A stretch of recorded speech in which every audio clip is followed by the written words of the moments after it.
Գիտես, մարդը այնպեսի մի տեսակ է, որ ներկայի եւ ապագայի հետ կապված ինքը անհանգստություններ ունի, որդոմունքներ ունի, որտեվ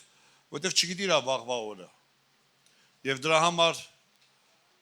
տենում ես բենզին չկա, գներն են թանկանում, մի տեսակ վստահություն չկա վաղվա օրվա վրա, որ մարդը սուսմա տագնապի մեջ է լինում։ Այս մարդու տեսակն է, մարդկանց հետ խոսում ենք, տեսնում ենք ինչ են ապրում մարդիկ։ Եվ գիտես, ծնողն էլ խորհուրդներ է խորհում իր երեխայի ապագայի համար։ Որտեվ թեկուզ մարդը չի հավատում, որ այսօր եկուս կարող է ինքը չլինի, գիտի դեռ ապրելու է 80 լինի, 100 լինի, 70 լինի։ Իր վաղվա օրվա վրա անհանգստություն ունի, բայց միևնույն ժամանակ ծնողը պարտավորություն ազգում իր վրա, որպեսզի հոգ թանի իր երեխաների համար, իր ժառանգի համար։ Խորհուրդ է վաղվա համար, ճանապարհներ ցույց տա, բայց եթե անկեղծ լինենք, ոչ միշտ է մարդու տված խորհուրդները եւ ճանապարհները աստվածային տարբերակով եւ ճիշտ դուրս գալիս, որովհետեւ Աստծո ասում ճանապարհներ կան, որ ուղիղ են երևում, ուղիղ է թվում, շիտակ է երևում, բայց նա վերջավորությունը, նա վերջը մահվան ճանապարհներ են։ Բայց մի հատ լավ լուր ունեմ իմ ու քո համար այսօր։ Մենք ունենք մեկին Տերերի Տիրոջը, որը ինքն էլ մեր համար է խորհուրդներ խորում եւ բարի խորհուրդներ։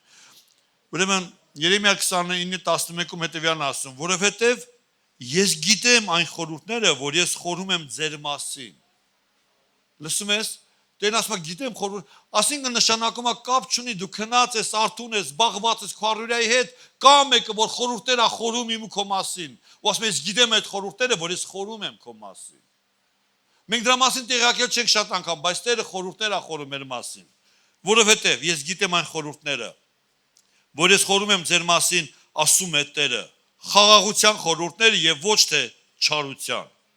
որ ձեզ տամ ապագան եւ հույսը։ Ժողովուրդ ջան, Տերը մեր համար խորհում է, մեր վաղվա օրվա համար, մեր ապագայի համար, որ մեզ տա ապագան եւ հույսը։ Եվ այդ խորհուրդները ասում է, չար խորհուրդներ չեն, այլ խաղաղության խորհուրդներ են։ Եվ դուք կկանչեք ինձ եւ կգնաք ու աղոտ կանեք դեպի ինձ եւ ես կլսեմ ձեզ։ Եվ դուք ինձ կորոնեք